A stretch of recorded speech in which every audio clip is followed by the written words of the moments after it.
नमस्कार. आज नवरात्रीचा चौथा दिवस.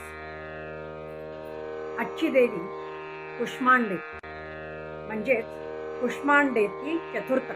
कुष्मांडा या देवीची आज आपण उपासना करणार. या देवी सर्वभूतेषु छायारूपेण संस्थिता. नमस्तस्यै नमस्तस्यै नमस्तस्यै नमो नमः. या देवी सर्वभूतेषु शक्तिरूपेण संस्थिता. नमस्तस्यै नमस्तस्यै नमस्तस्यै नमो नमः. या देवी सर्वभूतेषु कृष्णारूपेण संस्थिता. नमस्तस्यै नमस्तस्यै नमस्तस्यै नमो नमः.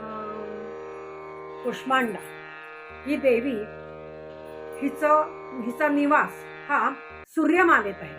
त्यामुळे हिच्या रूपात खूप तेज आहे आणि त्यामुळे तिचं पूजन केलं जातं. या कारणासाठी की ती सूर्यमालेत आहे.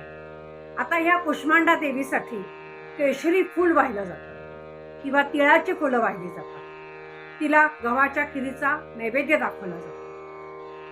सर्व व्याधी मुक्त हिच्या उपासनेने होते. म्हणजे तुम्ही हिची उपासना केल्याने तुम्ही सर्व व्याधीतनं मुक्त होऊ शकता. मध्ये टिंब आणि भोवती चौरस चौकोन अशी हिची रांगोळी आहे. आपल्या सर्व व्याधीतनं मुक्त होण्यासाठी या देवीची जरूर उपासना करा. कुष्मांडा देवी.